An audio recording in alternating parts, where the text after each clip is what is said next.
I was wiping down table 14 when the crystal chandelier exploded above Dante Ravenna's head,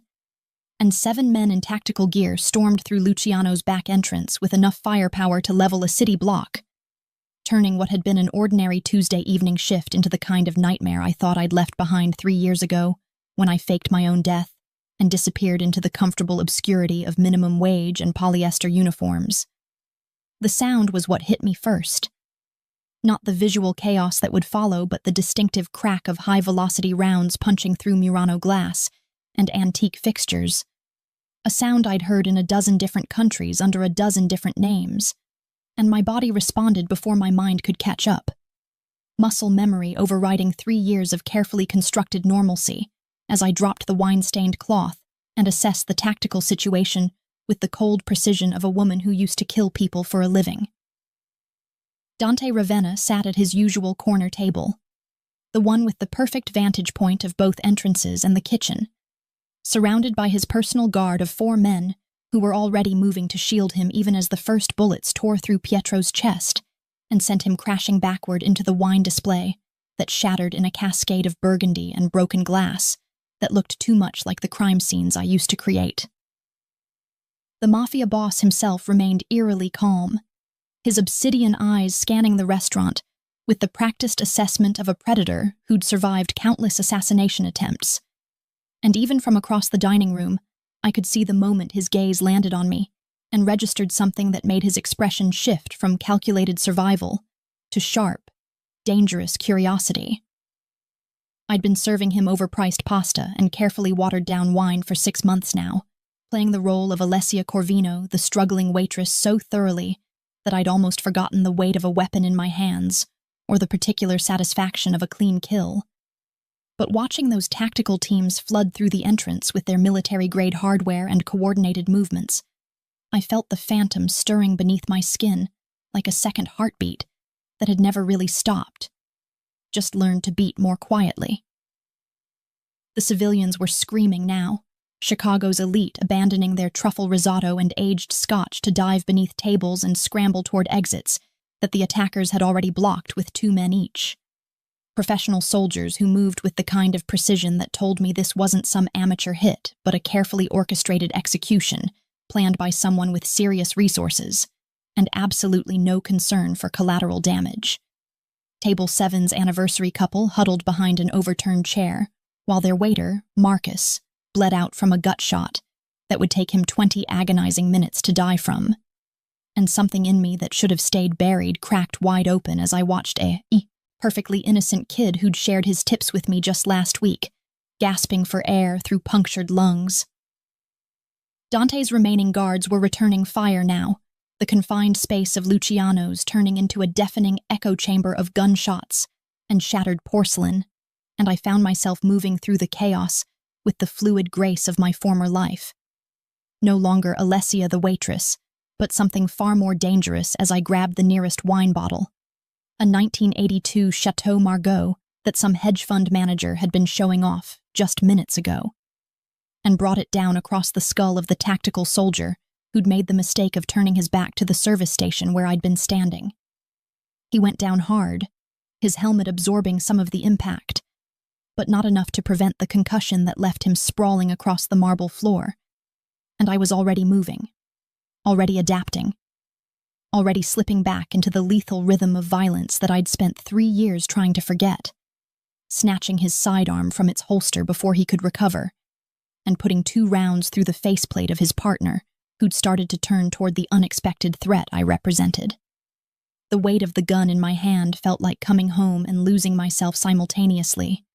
a terrible comfort that reminded me exactly why I'd walked away from this life. But there wasn't time for existential crisis when 7 heavily armed men were systematically executing everyone in the restaurant. When Dante Ravenna's blood was already staining his expensive Italian suit from the shoulder wound he'd taken in the initial assault.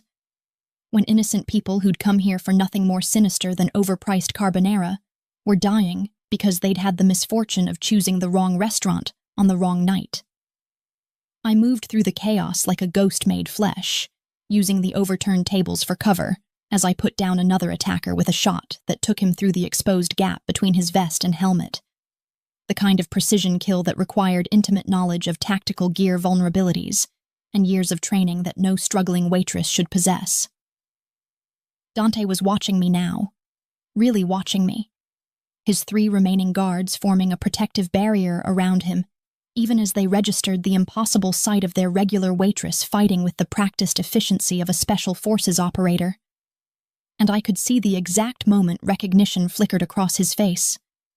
Could see him putting together pieces of a puzzle that would get me killed if I let him survive long enough to complete it. But there were still 4 attackers standing, and the hostages cowering beneath tables needed someone to create an exit strategy that didn't end with all of them catching stray bullets. So I made a decision that would change everything, grabbing a serving tray from the abandoned station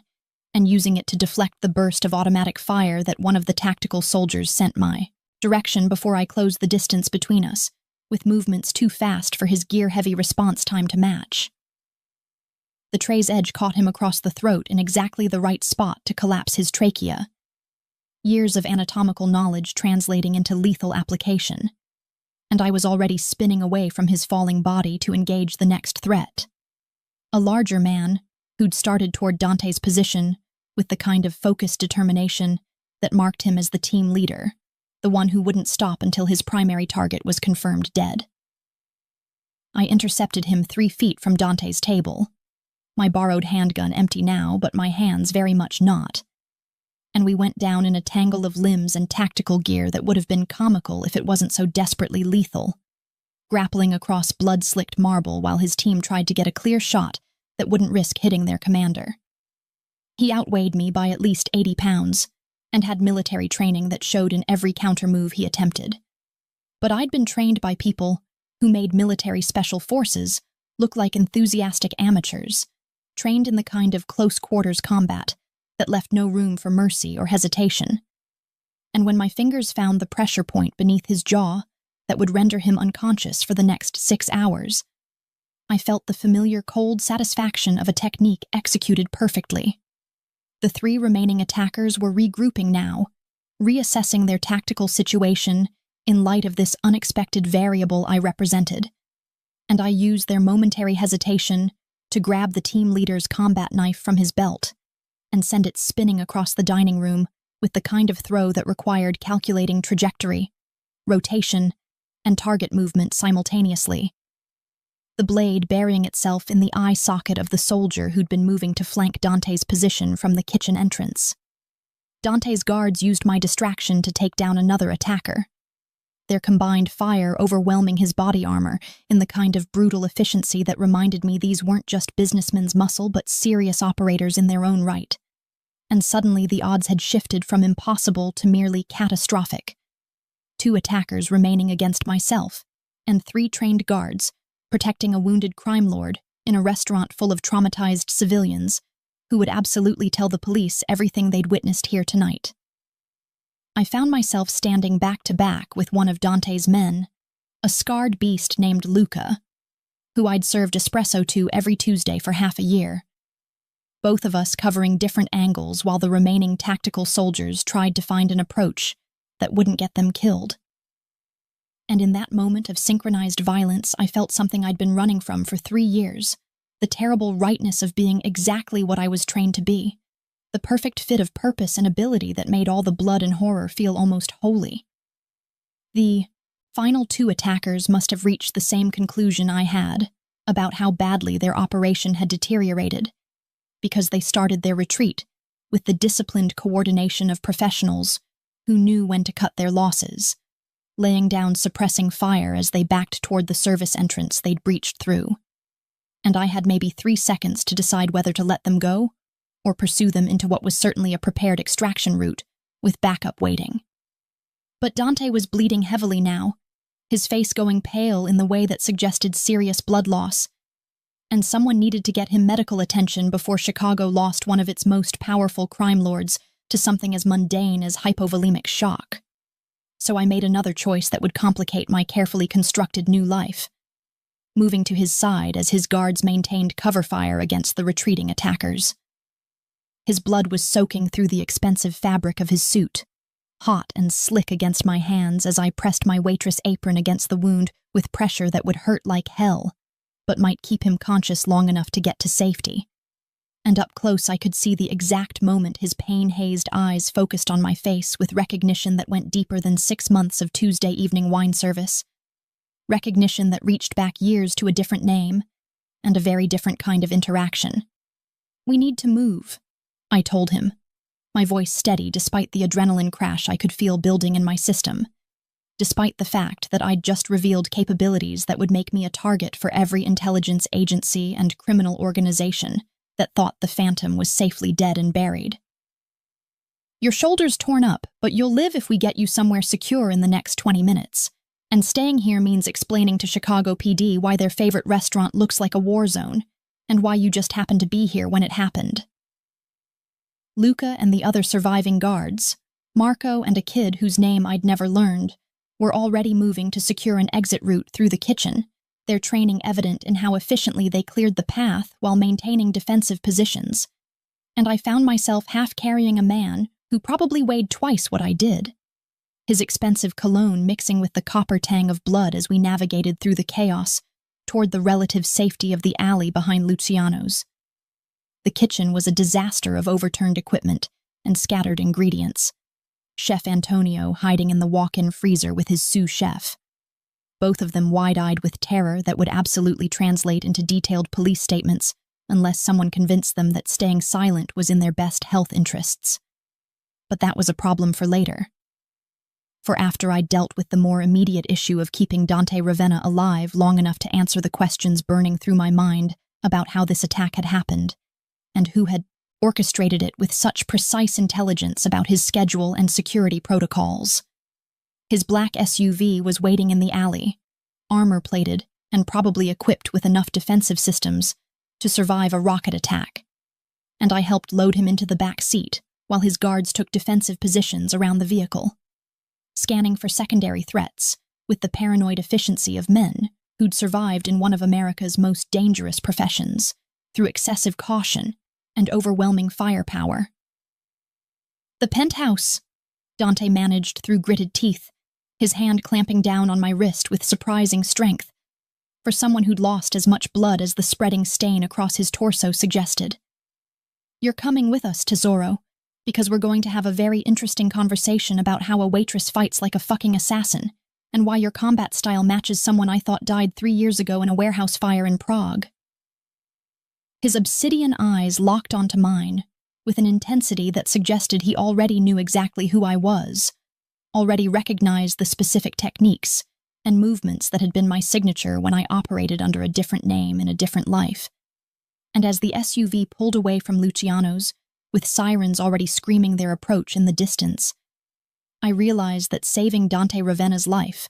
might have been the biggest mistake I'd made since faking my own death and trying to disappear into normalcy. Because the way he was looking at me now, with that mixture of pain and recognition and something darker that made my pulse quicken in ways that had nothing to do with the adrenaline still flooding my system, suggested that he wasn't just remembering the Phantom's reputation, but something far more specific and far more personal. And his next words confirmed every terrible suspicion crystallizing in my mind as his blood continued to soak through my white blouse. "You fight like a ghost I used to know," he whispered, his grip on my wrist tightening until I could feel my pulse hammering against his fingers. "Like the woman who put a bullet in my brother's skull 5 years ago and disappeared before I could return the favor." His penthouse smelled like expensive leather and dangerous secrets, exactly how I remembered it from another lifetime when I'd studied his floor plans and security protocols for 3 weeks, before deciding that killing Dante Ravenna would create more problems than it solved. Though apparently fate had other ideas about whether our paths should cross in violently intimate ways. The elevator ride to the 47th floor was suffocating in its silence.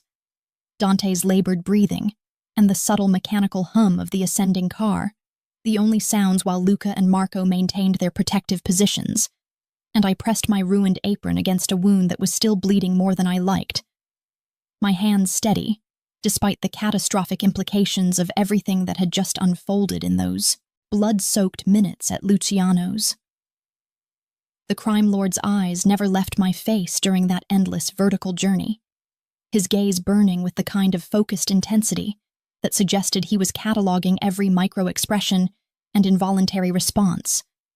building a case against me with the methodical precision of a man who'd survived decades in a business where misplaced trust was invariably fatal.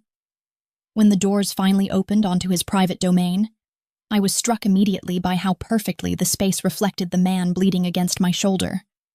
All clean lines and calculated luxury, floor-to-ceiling windows offering a commanding view of Chicago's glittering skyline,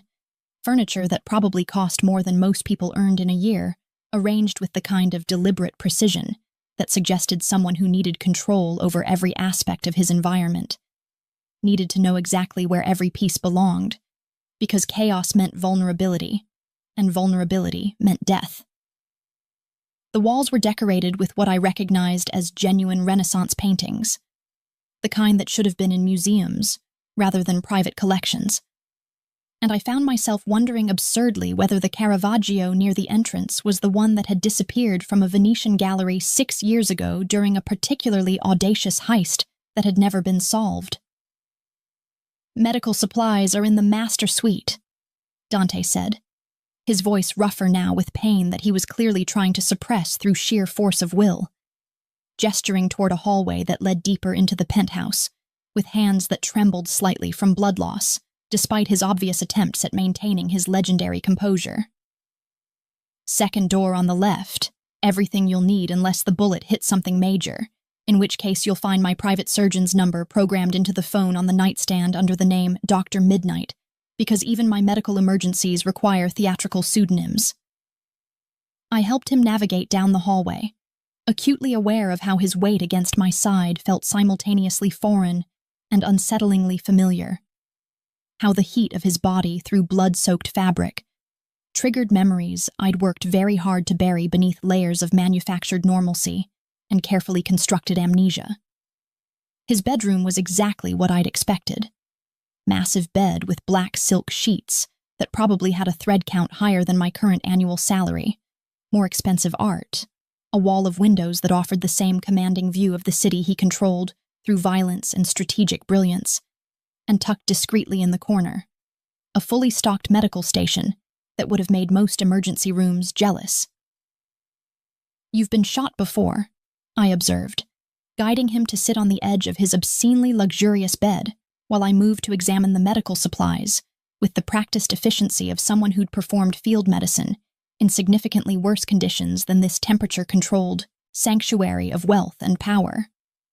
"Multiple times, judging by the quality and quantity of supplies you keep on hand, which means you either have terrible luck or you've made enough enemies that assassination attempts are just part of your regular Tuesday evening plans?"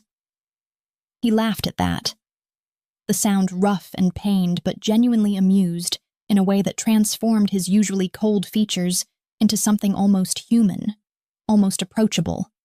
before the expression shuddered again behind his carefully maintained walls of calculated intimidation. "Strip me," he commanded, his obsidian eyes tracking my movements as I returned with gauze, antiseptic, surgical tools, and local anesthetic that I was reasonably certain he wouldn't want me to use, given the way he was watching me with that predatory focus that suggested he couldn't afford the vulnerability of reduced awareness. "The jacket and shirt need to come off so you can assess the damage properly, and let's dispense with any pretense of modesty given that you've apparently been studying my security protocols closely enough to navigate my penthouse elevator system without any guidance." I helped him shrug out of the ruined suit jacket, the expensive Italian wool now stiff with dried blood that had turned the charcoal fabric nearly black, and then began working on the buttons of his dress shirt with fingers that had steadied now that the immediate crisis had passed, and training had fully reasserted itself over the panic response that normal people experienced in these situations. His torso, when I finally exposed it, was a roadmap of violence survived. Old bullet scars, knife wounds that had healed into raised keloid tissue, what looked like a burn pattern across his ribs that suggested he'd been too close to an explosion at some point in his bloody career. And I found myself tracing these markers of survival with my eyes while trying not to think about how I'd contributed my own scars to various enemies over the years. The current wound was ugly but manageable, the bullet having torn through the meat of his shoulder without hitting bone or major arteries, though the damage to surrounding tissue was significant enough that he'd need proper surgical intervention if he wanted full mobility restored. "You're lucky," I told him, setting up my workspace with the methodical precision that always helped me focus during medical procedures, arranging instruments in the exact order I'd need them, because chaos bred mistakes, and mistakes bred death. "Another inch to the right, and it would have shattered your clavicle. 2 inches down, and we'd be discussing whether you wanted to die in your own bed or risk the trip to your surgeon's underground clinic. So whatever saint you've been praying to apparently decided you still have work to do before they're ready to collect your corrupted soul." I didn't bother with the local anesthetic, recognizing in the set of his jaw and the intensity of his gaze that he wanted to stay fully present for whatever conversation was about to happen, wanted the pain to keep him sharp and focused while we navigated the dangerous territory of mutual recognition and shared history that had just exploded into our previously safe dynamic of crime lord and oblivious waitress. My hands moved with practiced confidence as I cleaned the wound, debriding damaged tissue with a scalpel that I handled with the kind of familiarity that no waitress should possess. And I could feel his eyes burning into me with every precise movement, every technique that revealed exactly how much training I'd received in keeping people alive or ending them, depending on what the mission parameters required. "You want to know how I recognized you?" he said after several minutes of silence broken only by his controlled breathing and the wet sounds of my medical work, his voice steady despite what must have been considerable pain radiating from his mangled shoulder. "You want to know what gave you away after 3 years of successfully playing dead, after you managed to convince every intelligence agency and criminal organization in the Northern Hemisphere that the Phantom had finally met her end in that warehouse fire that left nothing but charred bones and dental records that somehow perfectly matched your documented profile?" I continued working, using surgical thread to close the deeper tissue damage before addressing the external wound. My hands steady even as my heart rate kicked up several notches, because this was the conversation I'd been dreading since the moment his eyes had locked onto mine across Luciano's blood-soaked dining room. "I want to know why you didn't have your guards put a bullet in my head the moment you made the connection," I countered, pulling the sutures tight with exactly the right amount of tension to promote proper healing without causing additional tissue damage. "I want to know why a man whose brother I allegedly killed is letting me anywhere near him with sharp objects and the medical knowledge to make his death look like complications from his initial injury rather than deliberate murder. Because from where I'm sitting, this seems like spectacularly poor judgment even for someone who's lost enough blood to affect their decision-making capacity." He reached up with his good arm, his fingers closing around my wrist with enough pressure to still my hands, but not enough to actually hurt. His skin fever-hot against mine in a way that suggested infection might already be setting in, despite my careful cleaning of the wound. "Because the woman who killed my brother wouldn't have saved my life tonight," he said, his obsidian eyes searching my face with an intensity that felt like being flayed open and examined at the cellular level. "Because the Phantom I studied for 3 years after Marco's death was a ghost who didn't take sides, didn't get involved in territorial disputes, didn't save civilians or protect anyone except her mission, parameters, and the woman I watched tonight fought like she gave a damn about collateral damage, like those terrified people hiding under tables actually mattered to her instead of being acceptable losses in someone else's war." I wanted to pull away from his grip, wanted to put distance between us, and the dangerous recognition flowering in his expression. But something kept me frozen there with my hands stained with his blood and my carefully constructed lies crumbling under the weight of his observation. "You don't know anything about who I was or what I cared about," I told him, resuming my suturing with movements that were perhaps more aggressive than strictly necessary, making him hiss through his teeth at the pain I was deliberately not managing as gently as I could have. "You studied a reputation, a collection of kills and disappearances that got attributed to the Phantom because I was convenient. Because blaming a ghost meant you didn't have to look too closely at who was really pulling the triggers, or why people kept dying in ways that benefited very specific power structures. He was silent while I finished the internal sutures and moved to closing the external wound. His breathing carefully controlled, in the way that suggested he was using some kind of meditation technique to manage pain without medication. And I found myself grudgingly impressed by his discipline even as I tried not to think about how vulnerable he was in this moment. How easy it would be to finish what someone else had started tonight and eliminate one of Chicago's most dangerous crime lords while he was weakened and bleeding in his own bedroom. I know that 5 years ago someone put 3 bullets in my brother Marco's head using a very specific weapon and a very specific technique, he said finally, his voice dropping to something darker and more dangerous as he watched me tape gauze over the now closed wound with the kind of clinical efficiency that suggested I'd done this hundreds of times before. I know that the security footage from that night showed a woman with your build, your movement patterns, your very distinctive combat style, and I know that Marco died because he'd discovered something that someone wanted kept buried, information that he'd been planning to bring to me before he met the Phantom in that parking garage and never walked out. I stepped back from him, my medical work complete but my heart hammering now because we were approaching territory that I'd spent 3 years trying to leave behind. Secrets that had cost me everything I'd loved and forced me into a death I'd had to make convincing enough that even my enemy's enemies believed I was gone. Your brother was a traitor, I said quietly, the words falling between us like grenades with pulled pins. Whatever you think you knew about Marco Ravenna, whatever loyal soldier narrative you've been telling yourself for 5 years to make sense of his death, you're wrong, and the information he died protecting wasn't meant for you but for the people who were using him to undermine everything your family had built. The silence that followed my declaration was suffocating, Dante's entire body going rigid with a tension that had nothing to do with his injury, and everything to do with the way I'd just desecrated his brother's memory. And I watched emotions war across his usually controlled features. Rage, denial, a terrible dawning recognition that suggested some part of him had always suspected the truth, but had refused to examine it too closely,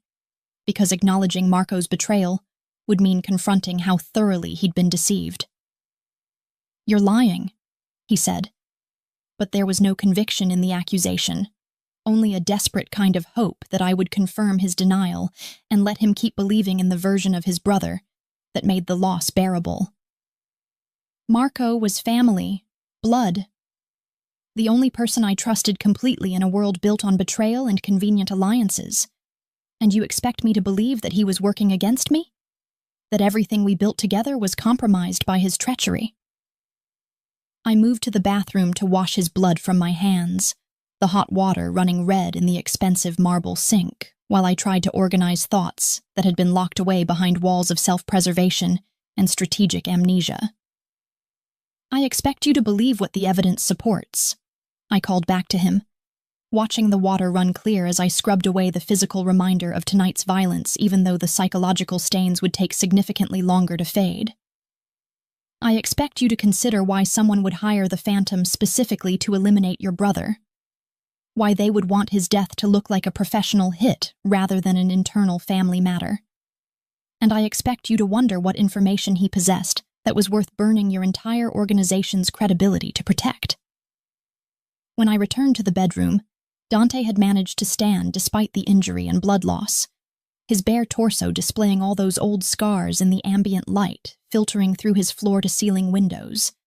and he moved toward me with the predatory grace of an apex predator who'd just identified prey that had been hiding in plain sight for far too long. "Tell me everything," he demanded, backing me against the wall with his good arm braced beside my head,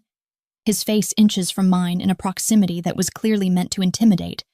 but instead sent my pulse racing for entirely different reasons that I absolutely did not want to examine. "Tell me who hired you to kill Marco. Tell me what he'd discovered that made him a target. Tell me why you've been serving me wine for 6 months, when you could have finished the job and eliminated me whenever you wanted. And most importantly, tell me your real name, because I'm done calling you Alessia, when we both know that's just another convenient fiction you've wrapped yourself in." The heat of his body against mine was overwhelming, his breath harsh against my face, his eyes burning with an intensity that suggested he would extract the truth from me through whatever means necessary if I didn't cooperate voluntarily. And I found myself trapped between the wall and the most dangerous man in Chicago, with secrets that could destroy us both if they came to light. "My name," I said slowly, my hands coming up to rest against the scarred landscape of his chest, in a gesture that was half defense and half something else entirely. "Doesn't matter any more than the phantom matters, because that woman died 3 years ago, and what you're looking at now is just a ghost trying to live long enough to find the people who murdered her family and make them pay for every single life they destroyed." His expression shifted at that, recognition flickering across his features in a way that suggested he'd just connected pieces of a puzzle that went deeper than either of our individual tragedies. "The Corsetti massacre," he breathed, his good hand coming up to grip my jaw with surprising gentleness, given the violence simmering between us. 4 years ago, an entire family wiped out in their compound outside Naples, blamed on a territorial dispute that never made sense because the Corsettis weren't involved in anything that would warrant that level of response.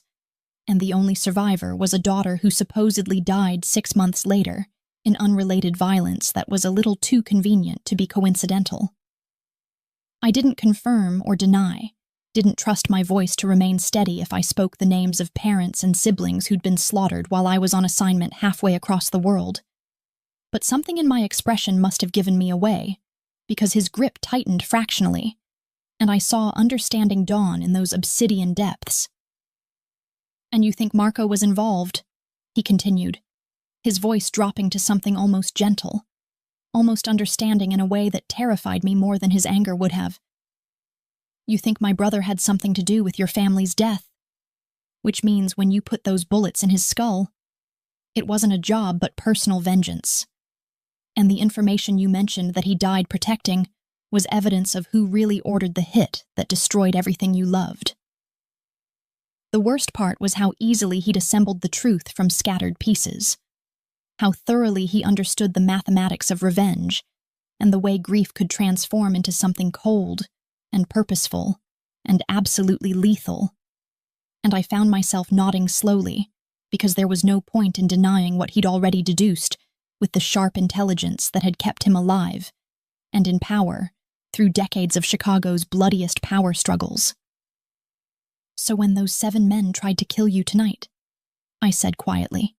my hands still pressed against his chest, where I could feel his heart hammering beneath scarred skin and old violence, and I made the choice to intervene instead of letting them finish what I'd apparently failed to complete 5 years ago. What does that tell you about whether I actually killed your brother, or whether we've both been played by someone who wanted us hunting each other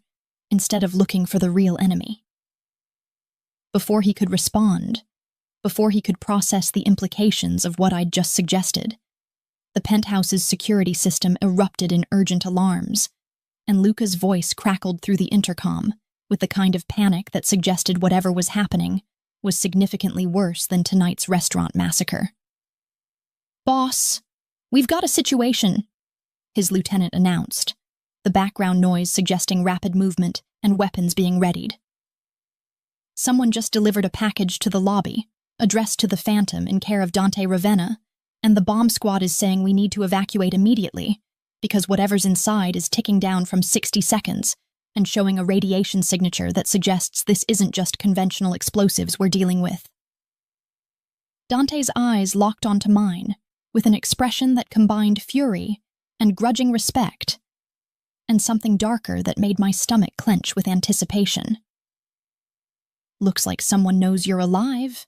he said softly, his thumb tracing my jawline in a gesture that felt proprietary and possessive, and absolutely inappropriate given that we were apparently about to be vaporized by nuclear-grade revenge. "And they want to make absolutely certain that this time, when the Phantom dies, she stays dead and takes me with her. He should have killed me right there. Should have let his men paint his marble floors with my blood the moment he realized I was the ghost who'd haunted his nightmares for 5 years. But instead, he offered me a deal I couldn't refuse. while we raced down 47 floors in an elevator that felt like a coffin descending into hell, both of us knowing that the package waiting in his lobby might very well be the last thing either of us ever saw if the bomb squad's assessment was even remotely accurate about the radiation signature and the devastating payload someone had wrapped in pretty paper and malicious intent.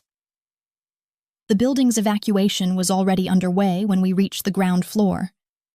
Wealthy residents in various states of undress flooding into the street, while Chicago PD established a perimeter that looked pitifully inadequate for containing a dirty bomb in the heart of the city's most expensive real estate.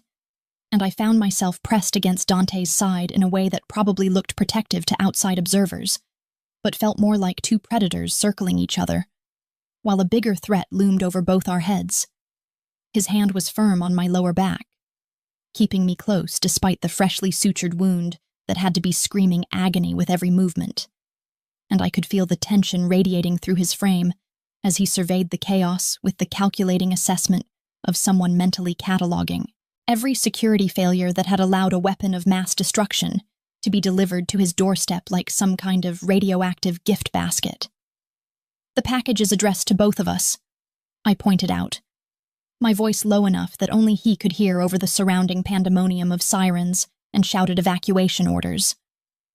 "Which means whoever sent it knows I'm here with you, knows I'm alive despite 3 years of successfully convincing the world otherwise, and wants to make a very public statement about what happens to ghosts who refuse to stay buried, and crime lords who get too close to truths that powerful people want to keep hidden." He pulled me toward the armored SUV that Luca had positioned at the perimeter, his movements efficient despite the blood loss that was making his face progressively paler, and I let him maneuver me into the back seat, because curiosity about his intentions was warring with self-preservation instincts that screamed I should disappear into the Chicago night before this situation deteriorated further. "We need to talk," he said, sliding in beside me with a wince that he tried to hide behind his legendary composure, nodding to Luca to drive us somewhere that wasn't about to become ground zero for a radiological incident. "We need to discuss why someone wants us both dead badly enough to risk the kind of international attention that comes with detonating nuclear material in an American city. And we need to figure out very quickly whether we're going to keep trying to kill each other, or whether we're going to recognize that we're both being played by an enemy sophisticated enough to orchestrate your family's massacre and my brother's betrayal, without either of us connecting the dots until tonight." The SUV pulled away from the chaos as the bomb squad deployed their robotic units to examine the package, and I watched through the tinted windows as my carefully constructed safe life went up in literal smoke. The building I'd been living in for the past 6 months, now a crime scene that would have federal investigators crawling through every detail of every resident's background until they found the inconsistencies in Alessia Corvino's fabricated history. "You're assuming I have any interest in working with the man whose organization I've been actively avoiding for half a decade," I said. But the protest sounded weak even to my own ears because we both knew that the moment someone had connected the Phantom to Dante Ravenna in that explosive message, my options for independent survival had decreased dramatically. He turned to face me in the confined space of the SUV's back seat, his obsidian eyes reflecting the passing streetlights as Luca navigated us toward whatever secure location Dante maintained for exactly these kinds of emergencies, where his primary residence became uninhabitable. "I'm assuming you have interest in finding out who killed your family," he said bluntly, cutting through any pretense of detachment with the surgical precision of someone who understood exactly which vulnerabilities to target for maximum effect. "I'm assuming you've spent 3 years hiding and planning and gathering intelligence while you waited for the right moment to strike at the people responsible, and I'm offering you something that no amount of patient observation can provide: access to my organization's resources, my intelligence networks, my contacts in places that the Phantom could never reach without burning her cover so thoroughly that she'd be dead within hours of making the attempt." I wanted to refuse, wanted to maintain the independence that had kept me alive through countless impossible situations. But the truth was that the information I'd gathered in 3 years of cautious investigation had led me exactly nowhere except to dead ends and carefully sanitized records that suggested someone with significant power was actively obscuring the trail, leading back to my family's killers. "And what exactly do you get out of this arrangement?" I asked, watching his face for the tells that would indicate whether this was genuine cooperation or just an elaborate setup to eliminate me once I'd served whatever purpose he had in mind. "Because I find it extremely difficult to believe that you're offering me unlimited access to Chicago's most powerful criminal organization out of the goodness of your revenge-motivated heart. Which means there's something you want from me that you can't get through your existing resources." The smile that crossed his face was sharp enough to draw blood, equal parts dangerous, and darkly amused in a way that transformed his usually cold features into something almost charismatic, almost human, beneath all the calculated intimidation. "What I want," he said, leaning closer until I could feel the heat radiating from his injured body and smell the copper tang of blood still clinging to both of us, "is someone expendable yet skilled enough to infiltrate the Volkov Bratva, who are systematically eliminating Chicago's Mafia leadership through precisely the kind of coordinated attacks we experienced tonight. Someone who's already dead according to every database and intelligence network that matters. Someone who has absolutely nothing to lose and every reason to want the same people I want buried 6 feet under concrete." The Volkov Bratva, Russian organized crime that had been expanding their territory across the Midwest, with the kind of ruthless efficiency that suggested significant backing from sources beyond typical criminal enterprise, known for their willingness to employ tactics that even hardened mobsters found excessive. Rumored to have connections reaching all the way back to Moscow's intelligence apparatus, and the kind of state-sponsored resources that made conventional criminal organizations look like amateur operations. "You think the Volkovs were behind the attack tonight?" I said slowly, processing implications that went far deeper than simple territorial disputes or revenge killings. "You think they're the ones who sent that package to your lobby, which means they somehow discovered I'm alive and working with you in the span of less than 2 hours since Luciano's, which suggests they either have surveillance on you sophisticated enough to track our movements in real time, or they have someone inside your organization feeding them information." His jaw tightened at that assessment, the muscle jumping beneath his skin in a way that suggested I'd just articulated a fear he'd been trying not to examine too closely. "I've suspected a leak for the past 6 months, he admitted, the confession clearly costing him something, given how carefully he guarded any appearance of vulnerability or weakness. "Small things at first, shipments that got intercepted with suspicious timing, meetings that got ambushed by people who shouldn't have known about them, rivals who seemed to always be one step ahead of my strategic moves in ways that suggested someone was sharing my playbook with interested parties." Luca guided the SUV into an underground parking garage attached to what looked like an abandoned warehouse in one of Chicago's industrial districts, the kind of property that probably served as a safe house or secondary base of operations for exactly these situations where the primary locations became compromised. And I filed away mental notes about security vulnerabilities and escape routes even as I processed the larger implications of Dante's revelation about potential betrayal within his inner circle. "So you want me to go into the Volkov organization blind, with no backup and no guarantee that you won't just use me as bait to draw out whoever's leaking your information, all in exchange for vague promises of helping me find my family's killers?"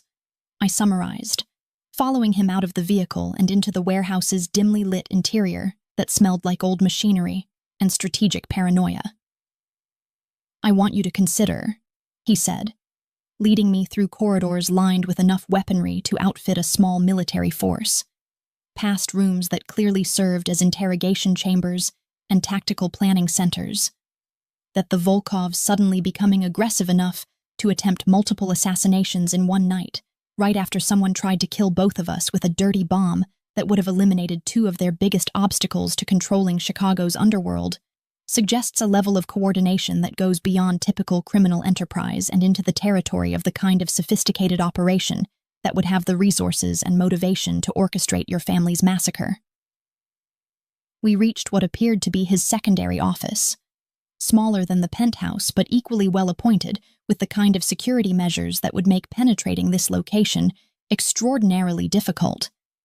And he collapsed into a leather chair with a grimace that suggested his injury was catching up to him despite his stubborn refusal to show weakness. "I'll give you everything I have on the Volkov organization," he continued, pulling up files on a computer system that probably had enough encryption to frustrate even NSA-level attempts at access. Their leadership structure, their known operations, their suspected connections to Russian intelligence, and most importantly, the information I've gathered suggesting they were actively recruiting Marco in the months before his death, offering him things that should have been impossible for a criminal organization to deliver unless they had backing from people with access to state-level resources. That got my attention in ways that his previous arguments hadn't. Because if the Volkovs had been working with Marco Ravenna, if they'd been using him to undermine his brother's organization from the inside, then the connection to my family's massacre suddenly became less theoretical and more horrifyingly plausible. "You think your brother was working for the Volkovs when he discovered whatever got him killed?" I said, moving to examine the files he was pulling up with growing recognition of patterns that matched intelligence I'd gathered through my own investigation. "You think he found out something about their operations or their backers that made him a liability, and they used the Phantom's reputation as cover to eliminate him in a way that would misdirect your revenge away from them and toward a convenient scapegoat?" He nodded slowly, his expression grim, as he pulled up a photograph that made my blood run cold. Marco Ravenna meeting with a man I recognized from my own family's last dinner party, a supposed business associate of my father's who disappeared the day after the massacre and had never been found despite extensive efforts to track him down. "Dmitry Volkov," Dante identified the man in the photograph, though I'd known him as Alessandro Marchetti when he'd sat at our table drinking my father's wine and complimenting my mother's cooking, while presumably planning their deaths. Head of the Bratva's Chicago operations, suspected of personally orchestrating at least 40 assassinations in the past 5 years, and according to intelligence I've gathered from sources that cost me considerable resources and several good men, he was in Naples 4 years ago, meeting with someone connected to the Corsetti family in the weeks before your compound was attacked.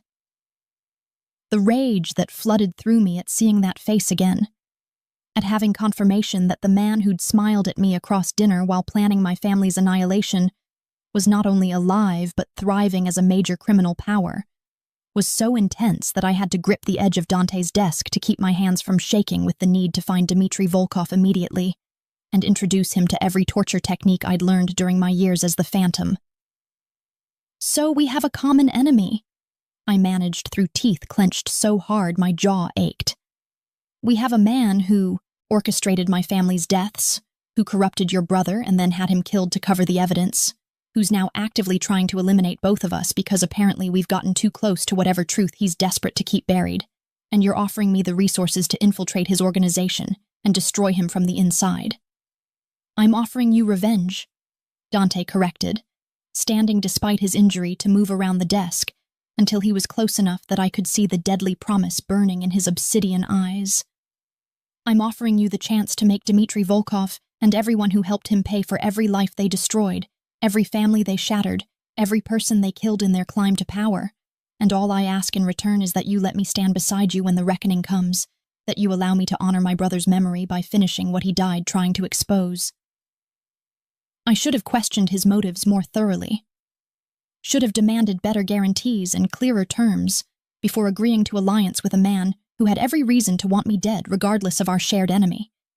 But the opportunity to finally confront the people who'd murdered everyone I loved was too compelling to resist, even if it meant walking into obvious danger with a partner I couldn't fully trust. "I want full access to your intelligence on the Volkovs," I said, my voice steady despite the emotions churning through me like acid. "I want weapons, resources, backup if the infiltration goes wrong, and most importantly, I want your word that if I die during this operation, you'll finish what we started and make absolutely certain that Dmitry Volkov understands exactly what he destroyed before you put a bullet in his brain."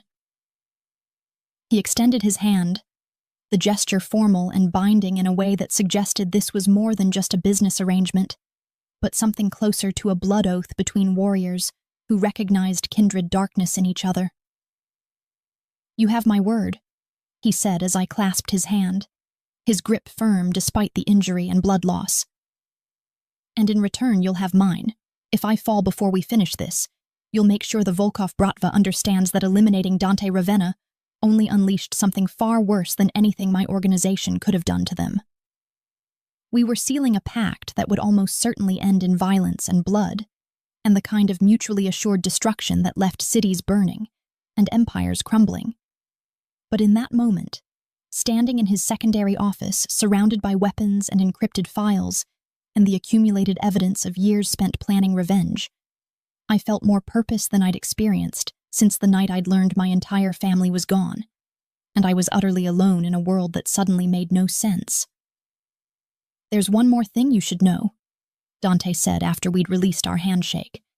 his expression shifting to something darker and more concerned as he pulled up another file on his computer. "The dirty bomb that was delivered to my building tonight. Chicago PD just sent through preliminary analysis, and the radiation signature matches nuclear material that was supposedly secured by Russian intelligence after the Soviet collapse. Material that shouldn't exist outside of state-controlled facilities. Which means the Volkovs aren't just a criminal organization, but something far more dangerous with connections reaching into levels of power that can access weapons-grade materials and deploy them in American cities without apparent fear of consequences." Before I could fully process the implications of what he was telling me, before I could begin to calculate how much deeper this conspiracy went than either of us had suspected, his phone erupted with an incoming call that he answered with visible reluctance,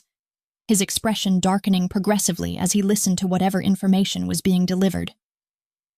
"When?" he demanded, his voice dropping to something lethal and cold. "How many casualties? Are you certain about the identification?" He ended the call and looked at me with an expression that combined fury and something that might have been genuine sympathy if I didn't know better than to trust emotional displays from a man who'd built his empire on calculated manipulation. "They took Sophia,"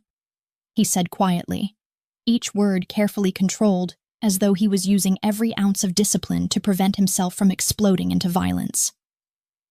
"My sister was supposed to be at her apartment with full security detail,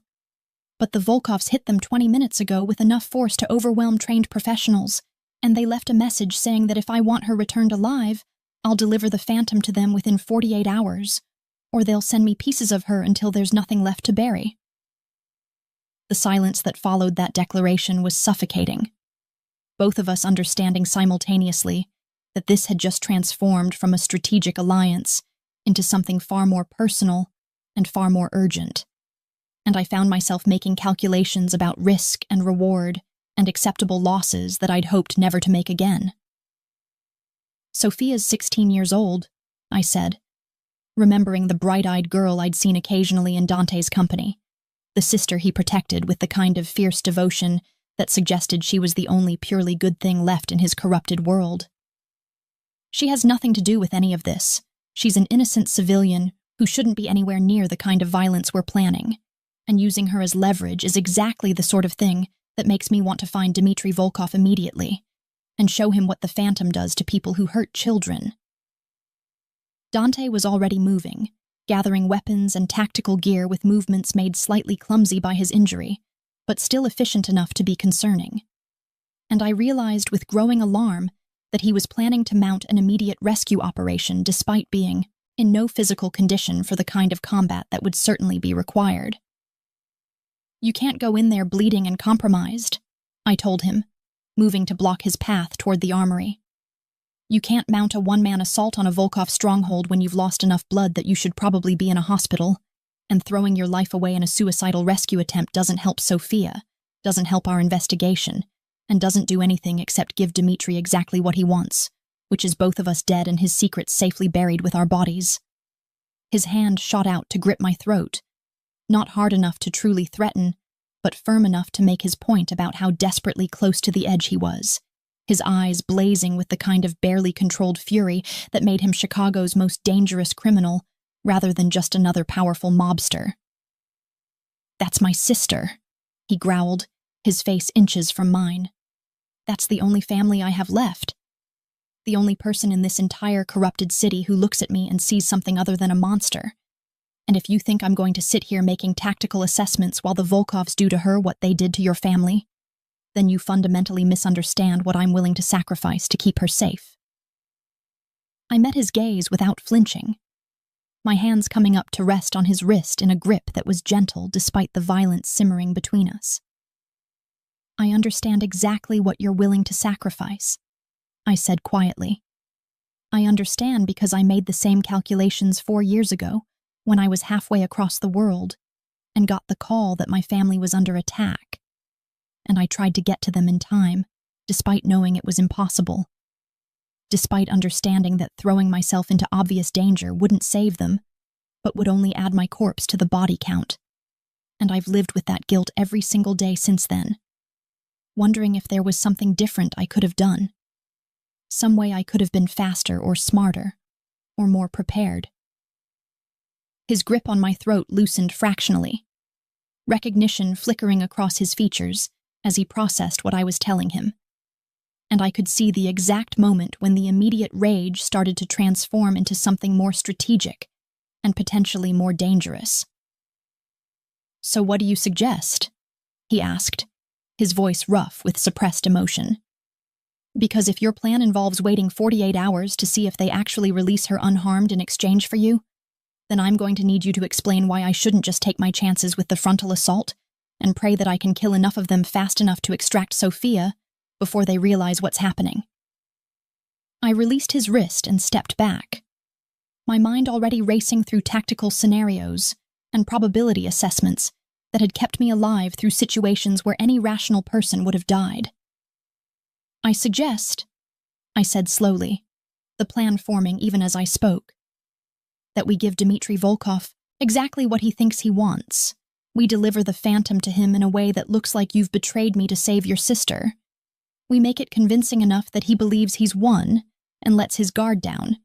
And then we show him exactly why the Phantom earned her reputation by being the nightmare that other nightmares have when they close their eyes and try to sleep." The smile that crossed Dante's face at that suggestion was absolutely feral, dark, and dangerous, and filled with the kind of anticipatory violence that reminded me exactly why he'd survived decades in a business where most leaders died young and unmourned. And I realized with a strange sort of clarity that we were about to walk into the kind of trap that had killed better operatives than both of us combined, but we were going to do it anyway, because sometimes revenge required being willing to gamble everything on a single desperate play. "Then let's make sure," he said, pulling me against him with his good arm in a gesture that felt proprietary and possessive, and absolutely inappropriate given our complicated history. "That when Dmitry Volkov realizes he's been played, when he understands that delivering Sophia was the biggest mistake he could have possibly made, that the last thing he sees before the Phantom sends him to whatever hell waits for men like him is your face. So he dies knowing exactly who destroyed everything he built, and why his arrogance in underestimating a ghost was the fatal flaw that ended his empire." And as we stood there in his secondary office surrounded by weapons and plans for mutually assured destruction, I felt something shift between us. Some fundamental recognition that we were no longer separate entities pursuing parallel revenge, but something more unified and infinitely more dangerous. And when his phone buzzed with an incoming message that contained a photograph of Sophia, bound and terrified, with Dmitry Volkov's smiling face beside her, I knew with absolute certainty that we were about to unleash the kind of violence that would make Chicago's bloodiest gang wars look like civilized disagreements. And I found myself eagerly anticipating every moment of the destruction we were about to rain down on everyone who'd ever thought that ghosts stayed buried when you wanted them to. I'd forgotten what it felt like to be hunted, to have my past clawing its way into my present with blood-stained fingers and broken promises. But standing in the center of the Volkov Bratva's warehouse, with my hands zip-tied behind my back, and Dmitry Volkov circling me like a shark who'd finally caught the prey that had eluded him for years, I remembered with crystalline clarity exactly why I'd walked away from this life, and why returning to it felt simultaneously like coming home and descending into the specific circle of hell reserved for people who'd made violence into an art form. The betrayal had been executed perfectly. Dante delivering me to the Volkoffs with exactly the right amount of reluctant desperation. His performance as a brother choosing family over alliance convincing enough that even I might have believed it if we hadn't spent the previous 12 hours planning every detail of this infiltration, mapping every possible exit route and contingency plan, while his shoulder wound continued to seep blood through fresh bandages that suggested he was pushing his body far beyond what medical wisdom would recommend. Sophia was there, visible through the warehouse's interior windows in a separate room where they'd been keeping her, and I could see the terror in her wide eyes that reminded me painfully of my younger sister Maria in those last moments before everything had turned to fire and screaming, and the kind of loss that carved holes in your soul that never quite healed. "The Phantom," Dmitri said in accented English that carried undertones of Moscow's elite training programs, moving close enough that I could smell the expensive cologne that had been his signature scent even when he'd sat at my family's table, pretending to be a legitimate businessman named Alessandro Marchetti. 3 years I believed you were dead. 3 years I congratulated myself on eliminating the only witness who could have connected me to the Corsetti massacre. And here you are, delivered to me by the very man whose brother you supposedly killed. Which suggests that the universe has a sense of irony that I can appreciate even as I plan exactly how I'm going to make you suffer, before I finally grant you the death you've been running from. I met his gaze without flinching, letting him see the Phantom looking back at him through eyes that had witnessed atrocities he couldn't begin to imagine, that had participated in darkness deep enough to drown entire civilizations. And I watched with cold satisfaction as recognition flickered across his features, followed by something that might have been actual fear, before he mastered the expression and returned to his carefully constructed facade of complete control. "You made a mistake," I told him quietly, my voice steady despite the zip ties cutting into my wrists and the very real possibility that this plan could deteriorate into catastrophic failure at any moment. "You made the same mistake that everyone who's ever underestimated me has made, which is assuming that being captured means being helpless, that having my hands bound means I've lost the capacity to destroy you and everything you've built. And I'm going to enjoy watching you realize exactly how thoroughly you've miscalculated in the moments before I show you what happens to men who kill children and think they can escape the consequences." He backhanded me hard enough to split my lip, the copper taste of blood flooding my mouth as I went down to one knee. But I was already moving through the pain, already shifting my weight and testing the structural integrity of the zip ties while maintaining the appearance of being stunned and disoriented by the blow. "Such confidence from a woman who's about to die screaming," he said, gesturing to 2 of his men who moved forward with the kind of casual violence that suggested they'd done this many times before, dragging me upright and toward what was clearly going to be an interrogation session designed to extract every piece of information I possessed about Dante's organization,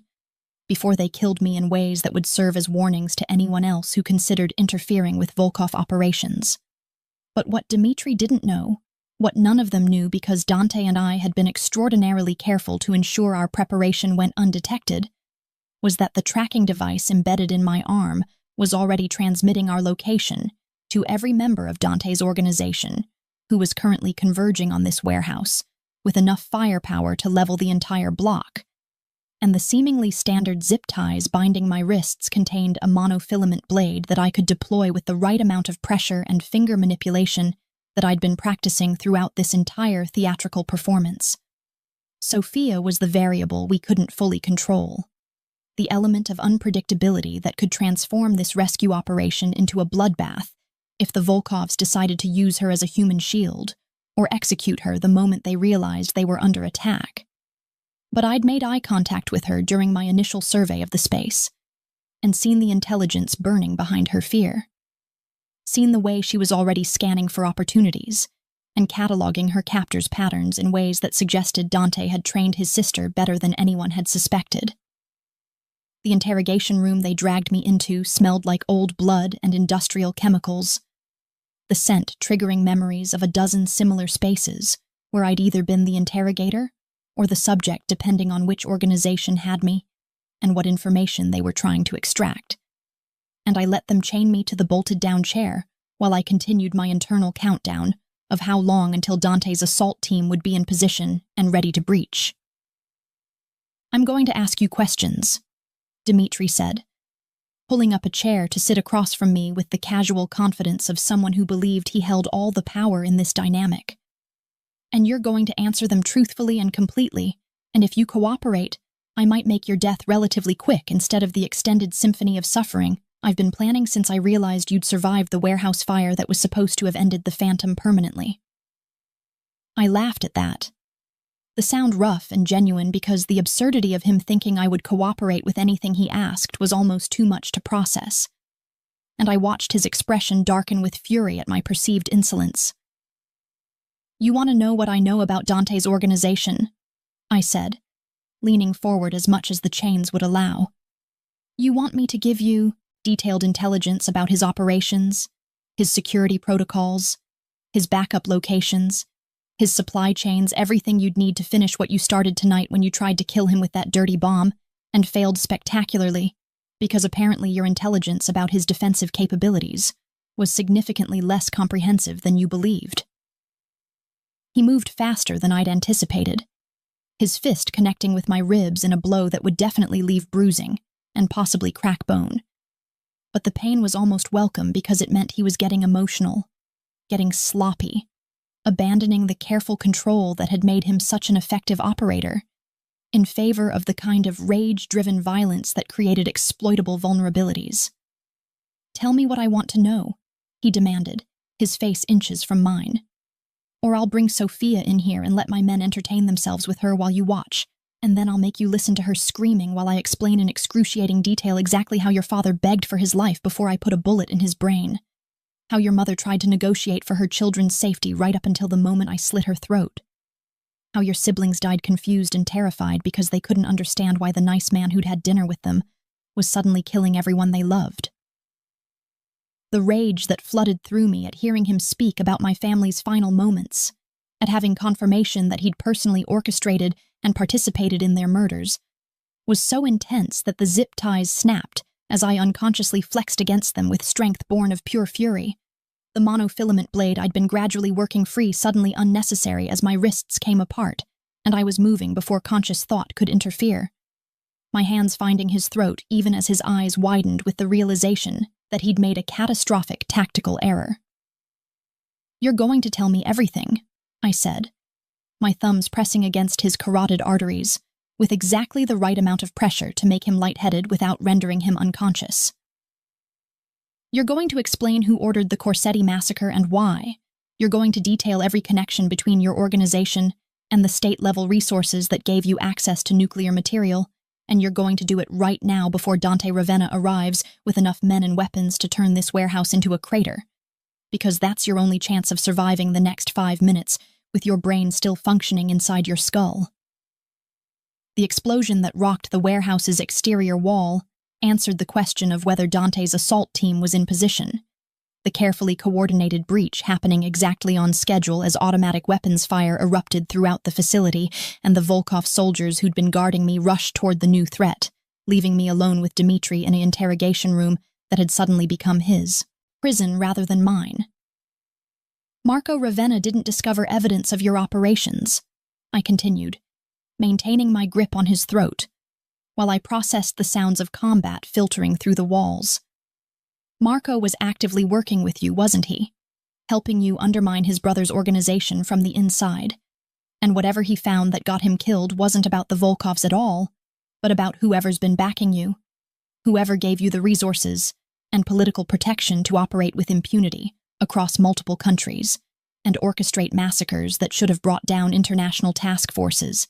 and intelligence investigations." His expression confirmed what I'd suspected, even before he managed to choke out words through my constricting grip. And I eased the pressure fractionally to let him speak, because the information he possessed was worth more than the immediate satisfaction of crushing his windpipe. "State Department," he gasped,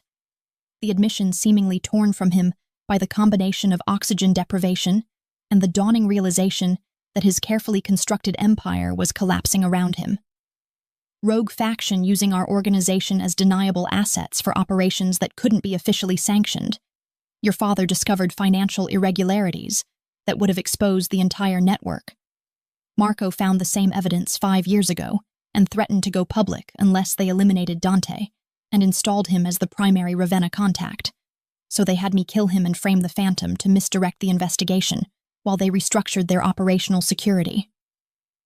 The scope of the conspiracy was staggering, reaching far beyond typical criminal enterprise into the territory of governmental corruption at levels that could topple administrations if exposed properly. And I found myself reassessing everything I'd believed about my family's deaths and Marco's betrayal in light of this new information. The door to the interrogation room burst open then, Dante appearing with his weapon raised and his shoulder wound obviously reopened based on the fresh blood staining his tactical vest, his eyes scanning the scene and landing on me with an expression that combined relief and something darker that made my pulse quicken in ways that had nothing to do with the adrenaline still flooding my system from combat. "Sophia," I said immediately, maintaining my grip on Dimitri because we weren't finished extracting information, and I wasn't about to let him slip away before we'd documented every detail of the corruption he'd just outlined. "Where is she? Is she safe? Did your men secure her before the Volkovs could use her as leverage or execute her out of spite?" "She's safe," Dante confirmed, moving into the room with his weapon still trained on Dimitri, with the kind of deadly focus that suggested he was exercising enormous self-control, not to simply execute the man who'd orchestrated his brother's death and countless other atrocities. "She's with Luca and Marco in the extraction vehicle, unharmed except for some bruising and psychological trauma that we'll deal with once we've finished here. And she specifically asked me to make sure you survived, because apparently you made quite an impression during your brief eye contact, and she's convinced you're some kind of avenging angel sent to protect her from the monsters." Before any of us could process the implications of that statement, before we could begin the detailed interrogation that would extract every piece of actionable intelligence from Dmitry Volkov's suddenly very cooperative brain, the secondary explosion that rocked the warehouse's foundation suggested that someone had decided scorched earth was preferable to allowing us to leave with the information we'd gathered, and I found myself making split-second calculations about survival versus revenge as the building began its structural collapse around us, with the kind of inevitable finality that suggested we had maybe 30 seconds to extract ourselves before the entire facility became our tomb. And Dante's hand was already reaching for mine, as we both recognized simultaneously that we were about to discover whether our partnership could survive actual apocalyptic danger, or whether this was where our alliance ended in fire and falling concrete, and the kind of dramatic irony that would make our enemies laugh at how close we'd come to exposing everything before dying in the rubble of our own ambitions. I woke up in silk sheets that smelled like him, my body stitched together by the same hands that had once ordered my death based on fabricated evidence and carefully orchestrated lies, and the irony of being alive at all when the warehouse collapse should have buried us under tons of concrete and twisted metal wasn't lost on me as I assessed the damage to my ribs and the fresh surgical incisions that suggested Dante had called in his private surgeon to handle injuries that went far beyond what field medicine could address. The bedroom was flooded with afternoon light that painted everything in shades of gold and amber, and I could see Dante sitting in the chair beside the bed, where he'd apparently stationed himself for however long I'd been unconscious, his shoulder freshly bandaged and his face drawn with exhaustion that spoke of days without sleep, while he'd ensured my survival with the same ruthless determination he applied to everything else in his carefully controlled existence. "You stayed," I said, my voice rough from smoke inhalation and the breathing tube they'd probably had to use during surgery, and I watched something shift in his obsidian eyes at the sound of my voice. Relief and something deeper that he was clearly trying not to examine too closely. "I stayed," he confirmed, leaning forward to press a glass of water to my lips, with surprising gentleness given that these were hands that had killed dozens of men and orchestrated violence on scales that most people couldn't comprehend. I stayed because you pulled me out of that collapsing warehouse when you could have saved yourself, because you grabbed Dmitry Volkov's unconscious body and dragged both of us through an exit that barely existed while the entire structure came down around our heads, and because somewhere during this absolutely catastrophic partnership, I realized that I'd been hunting the wrong ghost for 5 years, and the real enemy had been laughing at both of us while we tore each other apart over manufactured grievances. The water soothed my raw throat enough that I could speak more clearly, and I struggled to sit up despite the protests from my battered body, needing to see his face properly while we had this conversation that would determine whether we'd actually survived this ordeal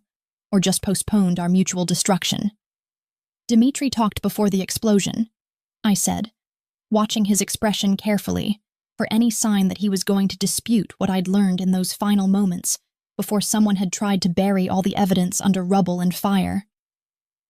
He confirmed that Marco was working with the Volkovs, but under coercion from State Department officials who were using the Bratva as deniable assets for black operations. He admitted that my father discovered the financial networks funding these illegal activities, and that Marco found the same evidence when he was doing due diligence on a supposedly legitimate shipping contract. And he explained that both of them were killed not because they were threats to criminal organizations, but because they'd stumbled onto governmental corruption that reached high enough to destabilize entire political structures if it became public. Dante's jaw tightened at the confirmation of what we'd both suspected, but hadn't wanted to fully acknowledge. The implications too vast and too dangerous to confront without absolute certainty. I've been investigating Marco's death for 5 years, he said quietly, his hands clenching into fists that suggested he was struggling with rage that had nowhere productive to direct itself, now that the simple narrative of revenge had been complicated by layers of conspiracy and institutional betrayal. I've spent half a decade hunting the Phantom, convinced that killing you would somehow balance the scales and honor my brother's memory. And it turns out that everything I believed about his death was a carefully constructed fiction designed to keep me focused on the wrong target, while the real architects of his murder continued operating with impunity. I reached out to cover his clenched fist with my hand, the gesture feeling simultaneously natural and terrifying given our complicated history and the violence that had defined our relationship until very recently. Your brother wasn't the man you thought he was, I said gently, knowing that this truth would hurt worse than any physical wound, but unable to let him continue believing in a sanitized version of Marco that bore no resemblance to reality. But he also wasn't the simple traitor that the Volkovs wanted us to believe either. He was a man caught between impossible choices, between family loyalty and threats against people he loved, between doing what was right and surviving long enough to expose the corruption that had ensnared him, and in the end, he chose to try to bring everything into the light even though he knew it would probably get him killed. The evidence we'd recovered from the warehouse before the explosion, the files that Dante's men had extracted from Volkov computers during those chaotic minutes of our escape, painted a picture of conspiracy that reached into the highest levels of American government and connected to intelligence operations spanning multiple administrations and countless illegal activities that had been hidden behind layers of deniable cutouts and criminal proxies. Sophia had been the catalyst we'd needed, her kidnapping forcing us into action before we were fully prepared, but also creating the urgency that had allowed us to penetrate Volkov's security in ways that careful planning might never have achieved. And I found myself grateful for her resilience and intelligence that had kept her alive long enough for our rescue operation to succeed, despite all the variables that could have turned catastrophic. She wants to meet you properly? Dante said, apparently following my thoughts toward his sister, with the kind of intuition that suggested we'd developed a connection during our shared near-death experience that went beyond strategic alliance or temporary cooperation. Sophia has decided that you're some kind of hero from her favorite books, and she's been sitting outside this door for the past 2 days, waiting for you to wake up. so she can thank you for saving her life and also interrogate you about whether you're going to stay or disappear again into whatever shadows you emerged from. The question inherent in that statement hung between us like something tangible and weighted with implications that terrified me more than facing down armed mercenaries or infiltrating hostile organizations, because staying meant abandoning the careful isolation I'd maintained since my family's death, meant allowing people to matter again in ways that created vulnerabilities I'd spent 3 years trying to eliminate. I should leave, I said, but the words lacked conviction even to my own ears. I should disappear before the State Department realizes we survived and starts hunting us both, before whatever rogue faction was using the Volkovs decides that eliminating loose ends is preferable to risking exposure, before Sophia gets attached to someone who brings nothing but danger and violence into every life she touches. Dante's hand turned beneath mine to capture my wrist, his thumb finding my pulse point with the kind of deliberate intimacy that made my breath catch, despite all my training in emotional control. You should stay, he countered, his voice dropping to something rough and honest that stripped away all his usual calculated manipulation. You should stay because running hasn't kept you safe, because isolation hasn't healed the wounds your family's death carved into your soul, because Sophia needs someone who understands what it's like to survive trauma and come out the other side still fighting, and because somewhere during this absolute disaster of an alliance, I've realized that the ghost I've been hunting for 5 years is the only person in this entire corrupted world who actually understands what it costs to be what we are. The kiss that followed wasn't gentle or tentative, but fierce and desperate, tasting like blood and smoke and shared survival, his good hand tangling in my hair while I pulled him closer despite my injured ribs screaming protest. And in that moment of surrendering to the connection we'd been fighting since the first night at Luciano's, I felt something fundamental shift in how I understood my own capacity for healing and moving forward. I should hate you, I whispered against his mouth when we finally broke apart, both of us breathing hard and staring at each other, with the kind of raw honesty that neither of us typically allowed anyone to witness. You do hate me, he responded, his lips curving into a smile that was equal parts dangerous and genuinely warm. That's what makes this so dangerous, what makes us so dangerous together, because we're both ghosts trying to haunt a world that wants us buried, and the only people who can understand what that means are others who've already died and come back as something sharper and more ruthless than what we were before. The weeks that followed were a strange mixture of recovery and revolution, as we systematically exposed the State Department corruption, using the evidence we'd gathered, watching political careers implode and intelligence operations unravel, while we maintained enough operational security to avoid becoming convenient scapegoats for people desperate to contain the damage. Sophia became the unexpected center of our strange found family, her resilience and refusal to be traumatized by her kidnapping, somehow healing wounds in both Dante and myself that we hadn't realized still needed tending,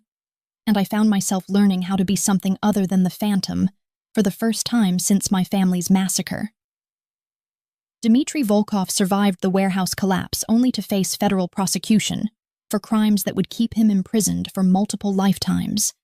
His cooperation in exposing his government handlers, the only thing that saved him from more immediate and violent justice. And while part of me wanted to finish what we'd started in that interrogation room, I found a strange satisfaction in knowing that he would spend the rest of his life trapped in the kind of cage that someone like him would find infinitely worse than death. The rogue State Department officials were harder to touch, protected by layers of institutional immunity and political connections that made direct action impossible. But we'd exposed enough of their operations that their effectiveness was permanently compromised, and sometimes revenge meant settling for making sure your enemies never stopped looking over their shoulders. We're both ghosts, Ravenna, I told Dante one night as we stood on his penthouse balcony overlooking the city that had become our shared territory. Sophia asleep in the guest room that had gradually transformed into her permanent residence, as we'd rebuilt something resembling a family from the broken pieces of our separate tragedies. Might as well haunt this city together, and make sure that everyone who ever thought they could destroy us and walk away, learns exactly what it means to awaken ghosts who remember everything and forgive nothing. His arm came around my waist, pulling me against his side with the kind of possessive certainty that would have terrified me months ago, but now felt like the only anchor keeping me connected to something real and solid in a world built on convenient fictions and strategic betrayals. "Then let's make sure they never forget our names, Phantasma Mia," he murmured against my hair, his voice carrying promises of violence and protection and the kind of partnership that transcended simple categories of love or alliance. "Let's make sure that when they tell stories about Chicago's underworld and the ghosts who ruled it, they speak of us with the kind of reverent terror reserved for legends who never quite died, but just learned to haunt more strategically." And standing there in the darkness with his heartbeat steady against my back and Sophia's peaceful breathing audible through the open door, I realized that sometimes the only way to survive being destroyed was to let yourself be rebuilt by the most unlikely people, to find family not in blood relations or shared history, but in mutual recognition of what it means to be broken and dangerous and still somehow reaching for something better than the darkness that created you. And as the city lights spread out beneath us like captured stars, I felt something very much like peace settle into the spaces where grief and rage had lived for so long, knowing that whatever came next, whatever enemies emerged from the shadows to test our hard-won stability, we would face them together as partners and equals and ghosts who had finally found a home worth haunting